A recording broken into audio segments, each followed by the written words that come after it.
Hello, my name is Michael Elsner, and today I'm hanging out with Michael Wagener at his Wire World Studios here in Mount Juliet, Tennessee.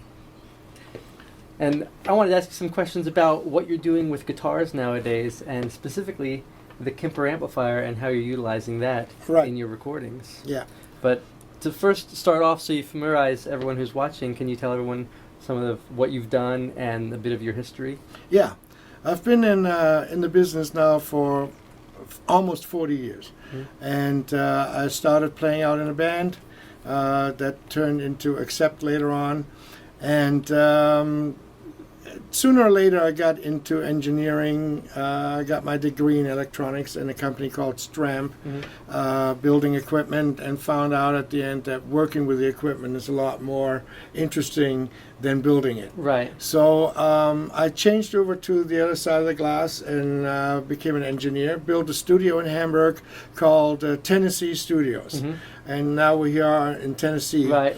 So kind of a coincidence there. And from there on, I met Don Dokken, who brought me to America, and the rest is pretty much history. You know, I started working here in America, moving to America, and possibly was in the right spot at the right time. Got lucky to meet the right people, and with a lot of work, a lot of long hours, and a lot of learning. Got into recording and producing, and started working with Metallica, Dokken again, and Skid Row, White Lion, Alice Cooper, Extreme, Ozzy Osbourne, Janet Jackson, Queen, just to name a few. Right. I think to the date I've done roughly 192 albums. Oh, wow. Yeah. And those have sold over 96 million That's amazing. copies. Yeah. Yeah. Wow. We're trying. Hey, that's phenomenal. That's actually amazing. You're also known, though, specifically for your guitar sounds, because a lot of the bands you worked with during that time just had incredible guitar sounds. I was originally a guitar player, and that might have a little bit to do with it. Right. But a lot of it also is the fact that you were able to translate that knowledge with all the various guitar players that you worked with. Right. And I mean, some of those records, the Skid Row stuff and Extreme and Ozzy Osbourne stuff, I mean, those are amazing guitar sounding records, So you have a specific thing that you do to get those sounds that is definitely specific to Michael Wagener, Right. I think the most important thing is that it starts with the guitar player. I think at least 75% of the guitar sound is right here. Right. And then you just zoom in on what that guitar player is doing and try to get the best out of it. Sometimes it's a matter of you can't play one track where it's like chunking and then there's long chords and, you have to break that up a little bit. And that will help you a lot to get the sound more constant through the whole thing. What I'm also been doing a lot is using more than one amp. I used one amp for the high end, and then another amp for the bottom end, and different microphones on it. And then there were other amps that were doing, a little bit of a chorus tone, and another amp was doing a little bit more of a clean tone. So when you get into the distorted area, and some chords, and when you play them distorted, sound out of tune, even though they're not. Exactly. But they sound out of tune. And if you add a little bit of a clean tone to it, then that makes up for it, and you can hear the single strings. And I've been combining M's a lot in those records. Right, and that just makes them sound huge and makes them sound rich. I do go for the fact that even if I'm combining amps and different microphones, they all end up on one track. Right. There will be one track of that particular sound. Okay. And then we might go and double it, and but in general, it will be one track. Okay, there's a commitment to that tone. Right. Which now brings us to the question of amplifiers, and specifically the Kemper Amp, which you've got two of them here in your studio. Right. How did you first hear about the Kemper Amp, and what was your first impression when you first saw it and heard about it? Right. Well, there's this guy Mike Elsner who showed it to me way back. I think it was 2.5 years ago in a NAMM show here in Nashville, and if you've ever been to an amp show, it's a loud environment and you can't really judge any sounds. But the concept intrigued me. I lost track of it. I think they weren't released for about 6 months after you showed them to me. Yeah. I lost track of them, and then I heard one again, and I got totally excited about it, and then contacted everybody and go, hey, I need to listen to this. Right. And I have to say, I had a lot of modelers in the studio. I don't want to name any names, but modelers, and I haven't found one that I like. I actually will not record them. Right. I'm to that point where I go, no. I think that the right hand is not represented right with a modeler. You know, it's like a linear thing. Absolutely agree. You know, and I've worked with amazing guitar players like Ty Tabor, who used the modeler for years. And Ty is one of the top guitar players in the world. Right. And I hooked him up to a tube amp, and he was lost. He had forgotten how to play with a tube amp. Right. You know, it took him about a day, and he was back in. But that's how bad it got with the modeler. And when the KPA first entered my studio, go, you know, I know it's one of those. Yeah, right. And I heard it, and I go, oh no, this is amazing. Hands down, this is the best machine entering my studio in the last 15 years. This is the biggest innovation for recording in the last at least last 15 years. Right. And so I'm blown away by it, and I haven't found any fault with it, either sound-wise or playing-wise or, you know, controlling it. It's super fast, and you can get anything out of it. If you're a guitar player, you have to find your tone. If I'm a producer engineer, I have to find everybody's tone. Right, yeah. That's why I have all those different amps and all that in the studio and the switching unit where I can go through and go, how about this, how about this, how about this? And to find the exact right tone. Yeah, it's just like that. Right. You know? Yeah. And lately this is what I use now, I would think 95% of the time. Wow. If I do a record, it's either 100% this or 95. If we have something, well, we can't quite get that, and then we will use amps to get that tone, profile it, and the next time I don't have to go for that anymore. So you've been profiling a lot of your amps that you have here and getting the sounds, doing it with the multiple miking method that you use. And right. And I'm to me, it's not as much, okay, I want to profile a 69 Marshall head. To me, it's the combination of things. Like I said before, having the distorted sound and having a clean sound combined, that becomes the tone. So I'm creating a new amp. Right. And that amp goes in there. Right. You know. In your experience, obviously the room is perfectly tuned and you know, amazing gear. When you A/B the profile that you've gotten here versus the multiple amp, multiple mic setup that you've done, how accurate do you feel it is? Is it right on? Is it? You know, I think it's right on. Yeah. I've done this. I've had a situation where I had a DI track on in the computer, and I sent the DI track out to an amp, and got a real good tone from that DI track. Then I profiled that amp, and then I recorded that amp on a track. Then I profiled that amp and sent the same DI track out through the profiler and punched it into the original track, and I could not hear a difference. And that's good enough for me. If you can't hear a difference, then that's good enough for me. If somebody goes, yeah, but there is like, you know, the 99.999%, you know, I don't care. If I can't hear the difference, and if there should be a difference, you still have enough controls to make up for it. Right. You know, the controls on the front, like the gain and the equalizer section, to me reacts really close to what the amp does. Yes. Of course, you profile the amp at one certain slice, but if you need to clean it up or need to dirty it up, it does it fantastically. So now that you hit on the actual getting into the amp, you know, sometimes the response I get from people when they first come in and see it, or when I first bring it to a studio myself, is, oh my gosh, what is this? You know, it has a lot of knobs and buttons and stuff like that. Looks like a toaster. It does.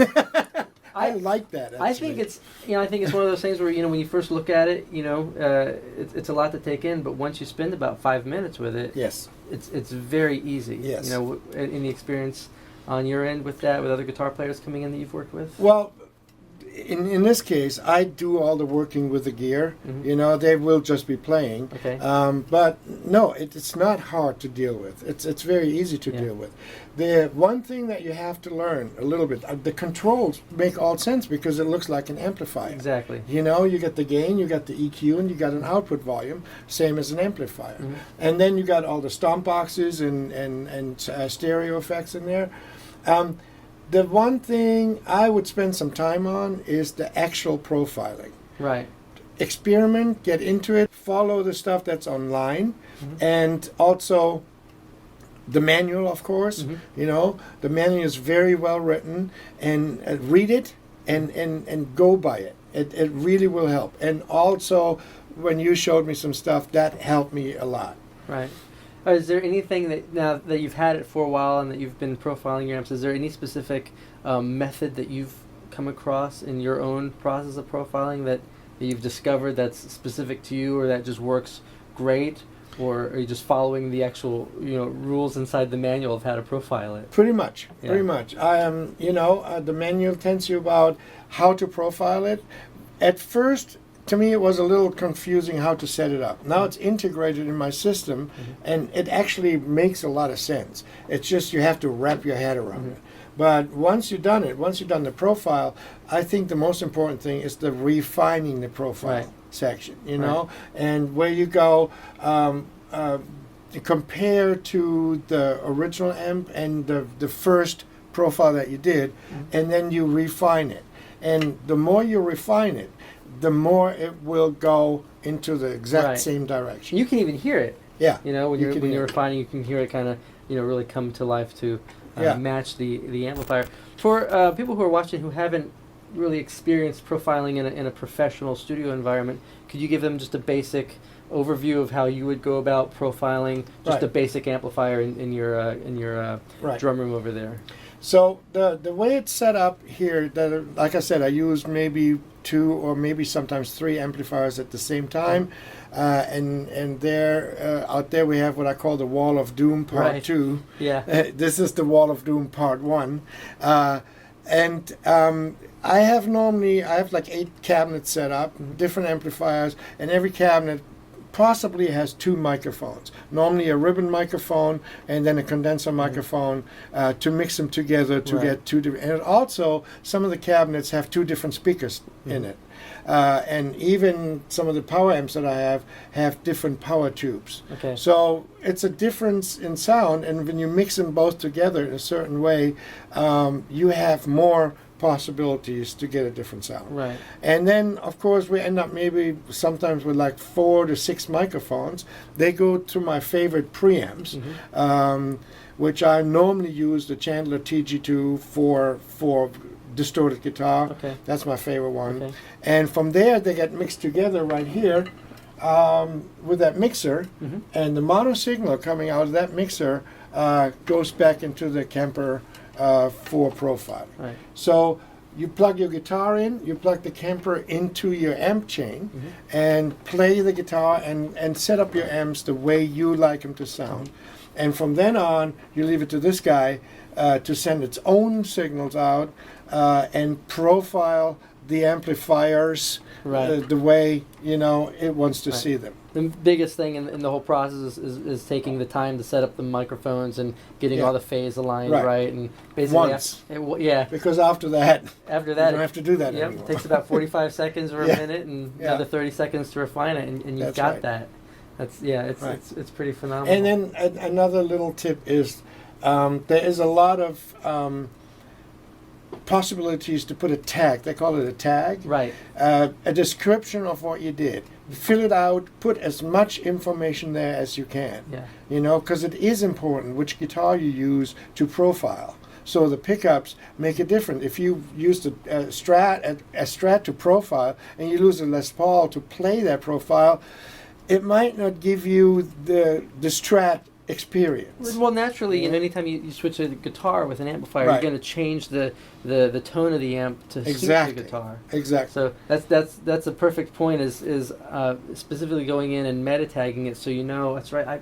I profiled this amplifier with my Stratocaster, and therefore ideally it's going to sound best with my Strat because Right. the sound of it is built for single coils. Right. You know? And I can guarantee you're going to be profiling so much that you will forget what you used on a certain setting, you know? Yeah, and then again, the meta tagging inside the amp and the cabinet stuff is so easy to do, and it is nice because later on you can go and you can separate the amplifier from the cabinet and use, if you profile the 412 cabinet with these particular speakers, you can go in and say, I want a different sound. I'm going to combine that with, say, a 212 cabinet, and it's nice to be able to go in and that had know different what you microphones. Exactly, and at least have an idea of, instead of, what was the name of that one again? Yeah. That's right. Yeah. So I think that's pretty important to keep track of what you did. Right. Also, the profiles, if I'm not mistaken, are about 28 kilobytes in size. When They're you put very them on small. And you put them on your USB stick. So if you want to share with your pals, it's just very easy to do. And for them, it's better if they can also read, what was done to this. Right. Right. Getting into the profiles, have you spent any time downloading any other people's profiles or trying other profiles aside from what's come with it? Yeah, there's a ton of profiles online on the Kemper side, and there's also now companies that come up with like rig packs, that are specific. Right. When are we going to see the Michael Wagener rig pack? Well, I'm working on it. Okay. As soon as you have time to come over and help me. Yeah, let's do that. I'd love to do that. Yeah. That'd be fantastic. I'm totally up for that. And there is a lot of useful profiles online. I just downloaded the Rockman profile. Oh, really? Which blew my mind, Yeah, it's like the old Sustainer Rockman. Yeah.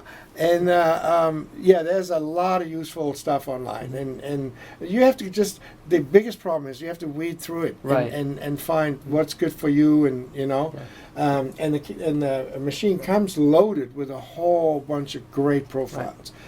Speaking of actually what comes loaded with, let's talk about some of the software updates and stuff. Have you been staying on top of all the latest updates and whatnot? Because that's one of the things I love about the amp is that they're constantly coming out with updates that are including different stomp boxes, including different profiles that other people have done that they really like, and so it's not necessarily a box that you buy and then you sit with it. It's constantly growing and changing. Right. And with it's very easy to update the software, the firmware. You put your USB stick in your computer, you go to the site, you download the latest software version, and you stick it back in here, and it asks you right away, do you want to update? Right, yeah. And that's it. That's all. You just hit yes, you hit yes like 3-4 times. Are you sure? You sure you want to do this? And you're having the whole new box. Yeah.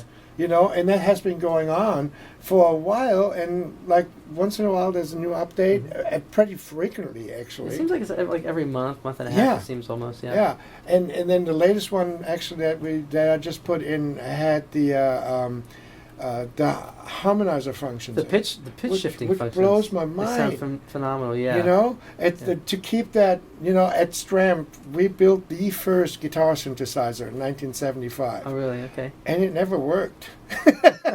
You had to play it dun, dun, dun. If you played anything faster than that, it couldn't keep up. That was it. It couldn't keep up. And this tracks fantastically. Yeah, and it even tracks on some of the stuff with chords. With chords, and you put your chord in there that it's based on, and then it picks the right harmony. One of the things I love about the amp is because I keep learning more and more and more about it. It's like they've thought so deeply into it. Yes. And even one of the things I've recently learned with the new pitch effects are the formants. And how you can keep the formants the same. Yes. Which simply means that as you're changing the pitch of the guitar, you don't get like that chipmunk effect. Right. You get on your voice if you raise it. You still get the actual formant or the sound of the guitar just pitched higher. Right. And you can turn that on or off, and it's so flexible in what you're looking to do. It sounds really good, which is not the case with a lot of the other stuff. Right. Because some of the stuff is like, it's based on older technology. This is like up to date, and it just sounds really good. And you can use it. That to me is the most important thing. Yeah. You can use it. Easily and quickly. Yeah. And The other thing I like about it, there's a whole bunch of effects in built in that we might get deeper into. Right. But guitar players love to hear echoes and reverb when they're tracking. It's not always what you want to decide when you're tracking. Exactly. So you might want to decide that later to put a certain chorus on there, a certain echo, and definitely put the echo in time with the song. Right. But they love tracking with it. So the Kemper has 2 outputs that you can assign different functions to. Right. So you can have them listen to the stuff totally wet, but you're tracking the dry rig. Right. To me, that is a godsend. Sometimes when you're tracking and you would just track an amp, you would get into the mix situation, and if the EQ is wrong, you can fix it. If the distortion is wrong, that's very hard to fix. So if it's too distorted or maybe a little bit too clean for a heavy part, then what you have to play it again. And so I'm working with a company called Creation Audio Labs, and I started drawing on a napkin this box that came out to be the MW1. And basically what it is, it's a very super clean DI box, and it also has a reamping section in it. So what that means is that you plug your guitar in, it goes into your computer, with a very clean signal. It goes also to your amplifier or here, and that means you can record a DI signal, a clean DI signal of that guitar on a track as well. Tracks are free nowadays, so you can record as many as you want. You don't even have to listen to it. Make sure it's clean, there's no hum, but you don't have to listen to it, and just record it. Keep recording every guitar track that you do. Now, if you decide when the mix comes up, that doesn't quite sound right, then you just take that DI track, bring it back in here, or bring it back into your amp, and then record it again. Hence reamping. Right. So that creates a bunch of good stuff. If you, for instance, Murphy's Law, if you're recording a tremolo guitar and it's stereo, and you have to punch in, you can bet that the tremolo is here, and you punch in, it's over there. Right. That'll not happen because you're going to re-record it, and once you punch into the DI track if you have to, and once it's recorded, you just reamp it, and everything will be one flow. Right. Have you noticed, now that you've been using this with the in the studio with a lot of different bands, have you noticed a lot of them have been taking their profiles out on the road and touring with them? I love that. I absolutely love it because they are always striving to get the studio sound on stage, which is pretty much impossible with your usual setup. The microphones sound different. They're sometimes not as high quality microphones that are being used. There is a noisy environment.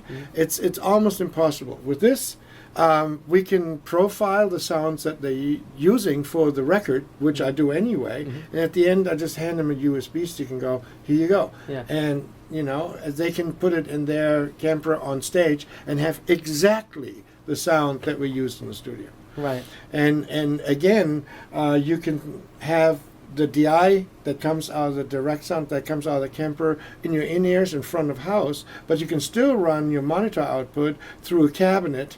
So you have a little bit of feedback on stage, and maybe it looks better, but Right, of course. I know of a lot of bands that just use that now, and it is very convenient too because you can store all your even song parts in there. Right, so performance mode. Yes, in performance mode, and then you can go, okay, this is the intro. Then you switch to the verse, and then you switch to the guitar solo or the chorus, whatever, and all your effects. Distortion is already set. Different amps, right? It's already set for that particular part. To me, that's like yes. Yeah, I think performance mode is an incredible feature for groups that are actually going out on the road, following the same set list night after night, and You can just lock it in, and you don't have to worry about tap dancing on your pedal board, jumping from sound to Right. sound. You just lay it out in order and follow it. Right, and now there is a power amp built in. You can Right. get the version with a built-in power amp, which is a very powerful power amp and a good sounding one. It's tailored for this box. If you would use a tube power amp with the Kemper, the tubes add a different sound to it again. The power amp that's built in keeps it very linear and Right. really clean, so you get the sound that you profiled. You get it back into your Yeah, cabinet. you're not coloring it at all. Right. Yeah. And you can take the cabinet out, Yep. and then you use the cabinet on stage. Yeah, that's a very important thing to remember, that if you are going to use a cabinet, that you want to shut off the The actual cabinet, cabinet inside from the box. profiler, else Yeah. you're basically getting two cabinets. Right. But yeah, I think that the actual power amp, and even having an amplifier on stage, if you're not going to mic it up, but just to have it on stage, so you have a stage volume. Right, to and get there's a over little your bit of drummer feedback and into the stuff. guitar. Yeah, That's it gives always it a that good air thing. that's pushing on stage, but Right. the audience hears the crystal clear profile, perfectly mixed in Right. with the band, And you don't have to rely on microphones Exactly. and having the hi-hat right next to it or something. Exactly. Yeah. Well, I guess your final thoughts. What would be your final thoughts on the Kemper as a whole, and what you think where it's going to be used in the future of music and future of music production? Because obviously not everyone has a studio like this that they can go to record their record at. Right. Right. Well, a lot of people go, well, should I sell all my amps? I wouldn't do that. No. You can have your amps and you can get different sounds, profile them, and you have them for next time. Right. But it does help so tremendously in the studio to have this around where you can recall stuff and especially also with all the amazing effects that are built into this already. There's effects you would need a room full of stomp yeah. boxes to make up for this. Yeah. Or your collection. Yeah. So I think this is the future. Yeah. Totally is the future. And